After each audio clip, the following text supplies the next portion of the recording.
Bismillahirrahmanirrahim, dear students. We will discuss today about the next disease of RBC, that is the iron overload.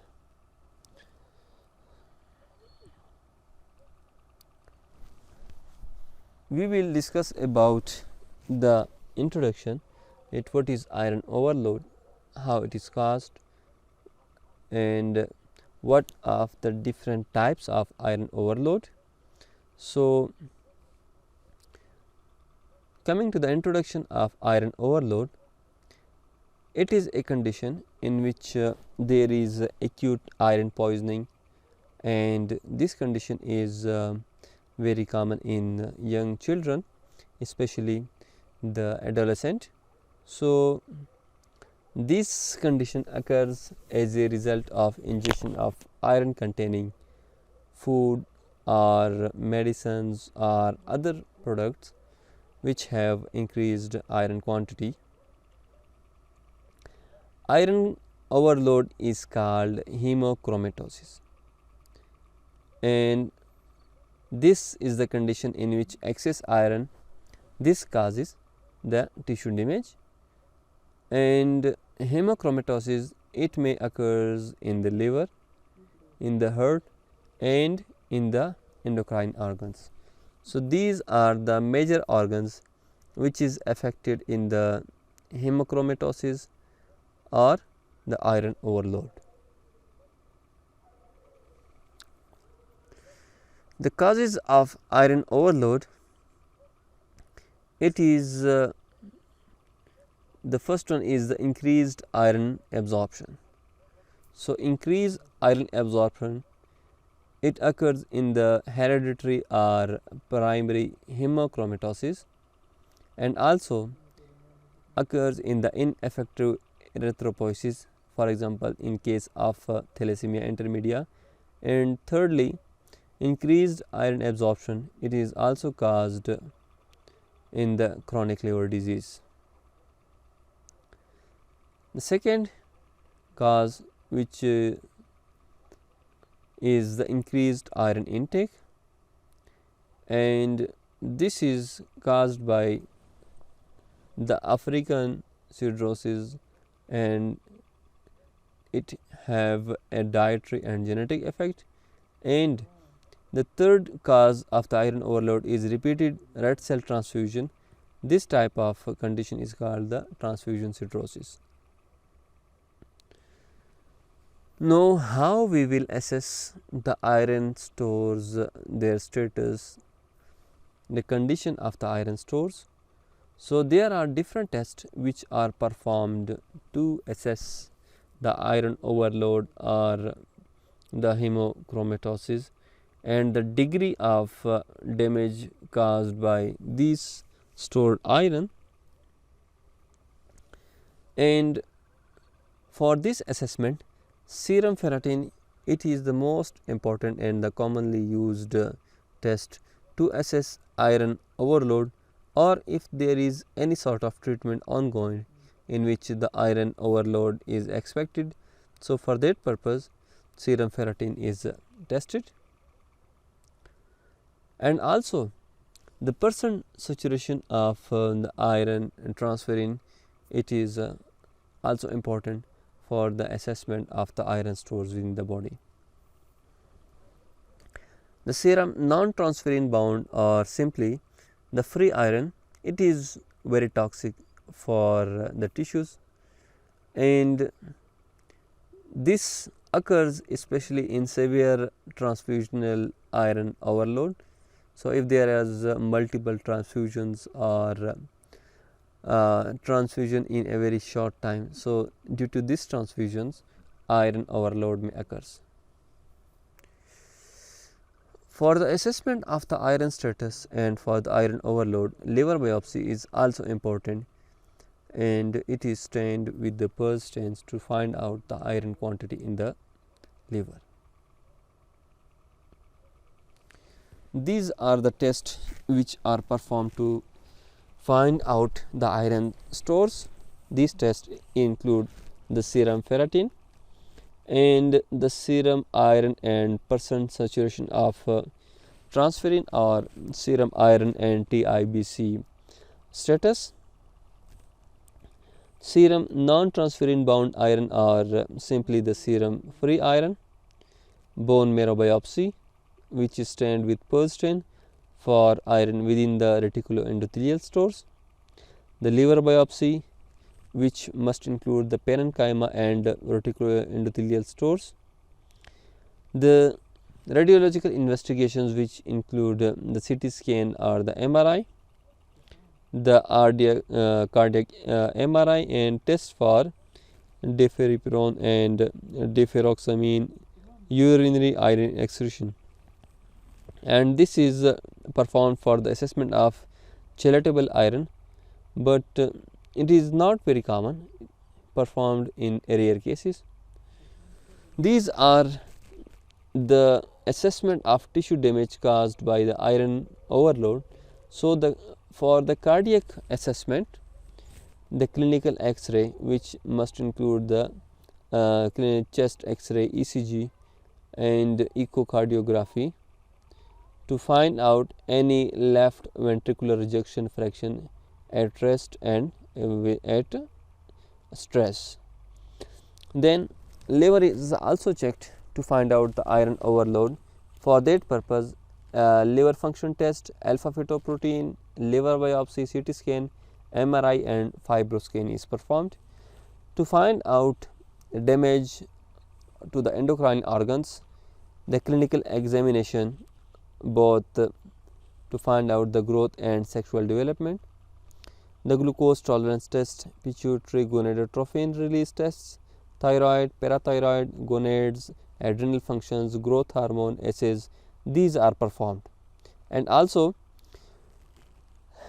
bone scan or X-ray is performed to find out the bone age and isotopic bone density study.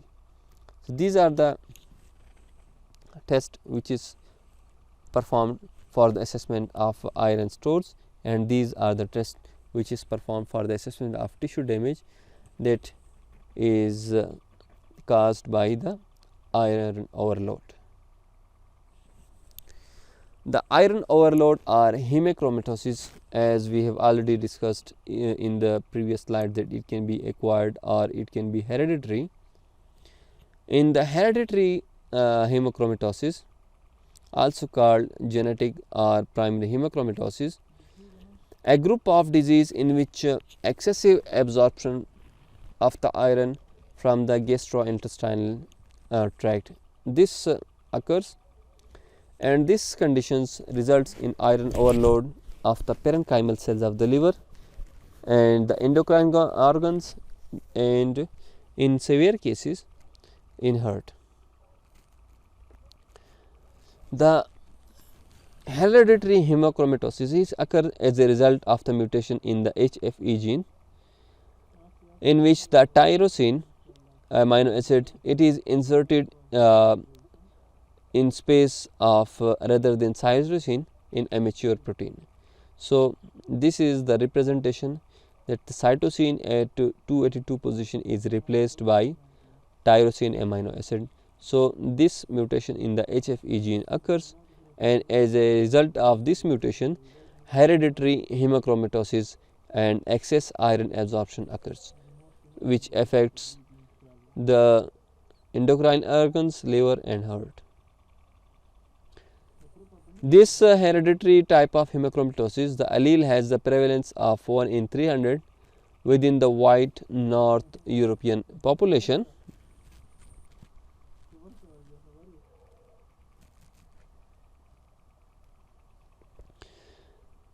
The second mutation that results in a replacement of histidine to aspartic acid substitution, that is the histidine is replaced by aspartic acid at the 63 position, along with the replacement of tyrosine on the cytosine, and this occurs in approximately 5% of the patients.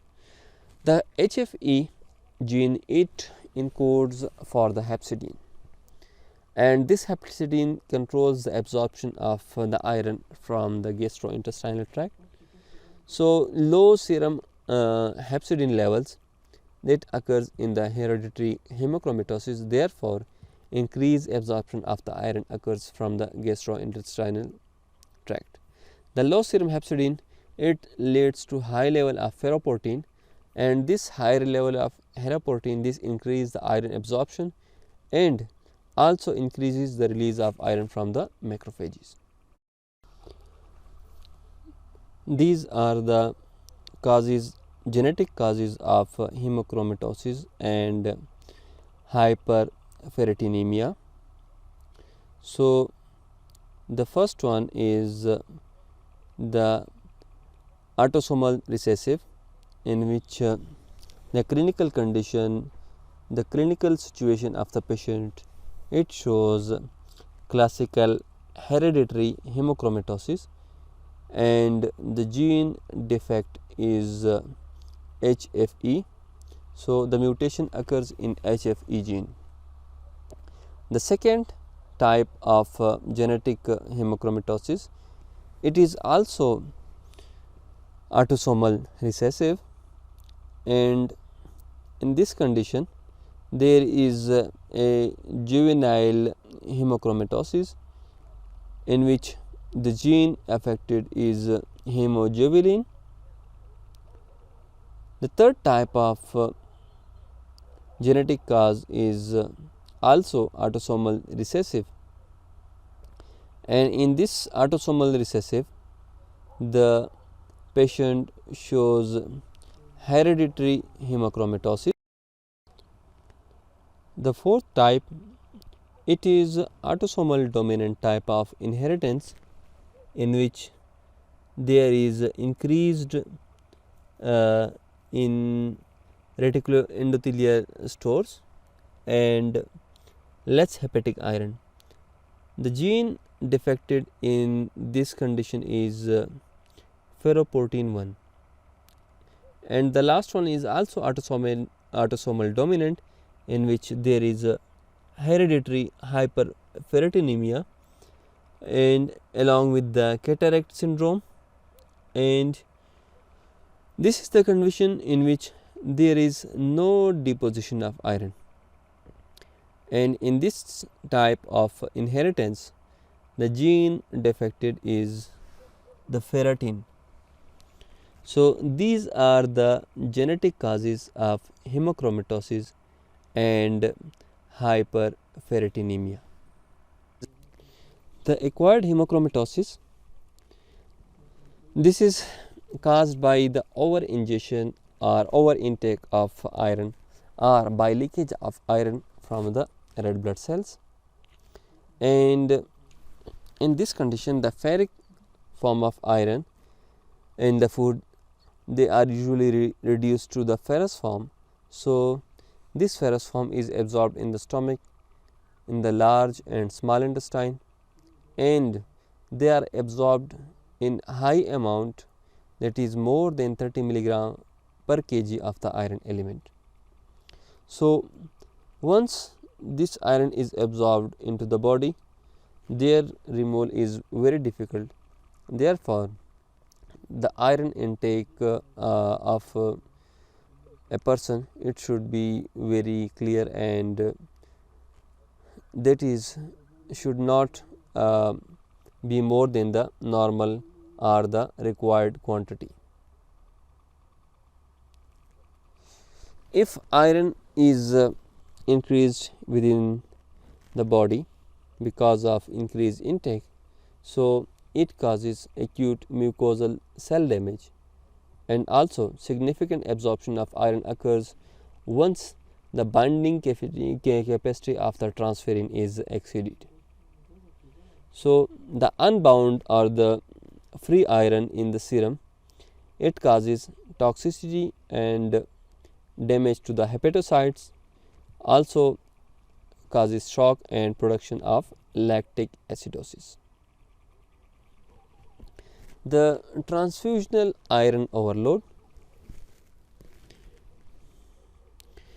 this type of overload develops in the patient who need regular blood transfusion.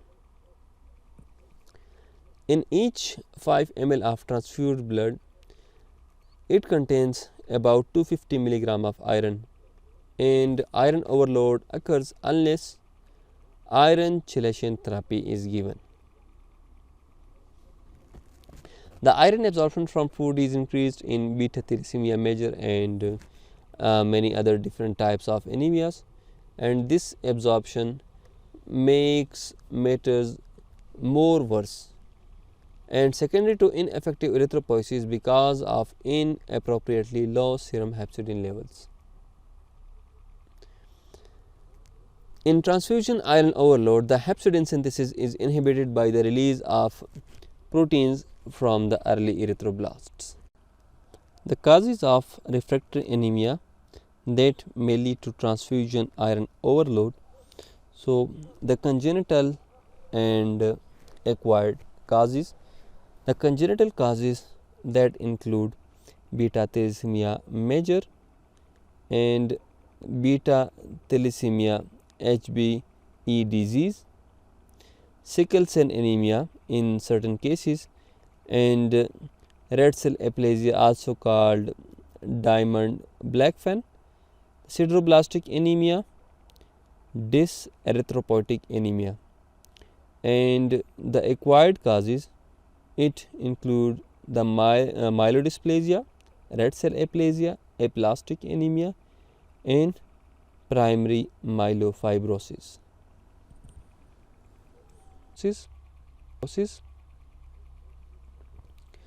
This is the picture in which there is a deposition of iron in the hepatic cells, bile duct and epithelium. The free iron appears in the plasma because the transferrin is fully saturated 100%, and due to this fully saturation there is a generalized deposition of iron in the parenchymal tissues. So, the iron overload is causes liver damage, the damage to the endocrine organs, the failure of the growth, the delayed or absent puberty, diabetes mellitus, hypothyroidism and hypoparathyroidism. So, these are the conditions which develops after the iron overload or the hemochromatosis. This is the MRI of the tissue, in which here the liver is normal along with the spleen, but in this picture we can see the dark areas in which there is the accumulation of iron in the liver and in the spleen area. So, this shows the severe iron overload.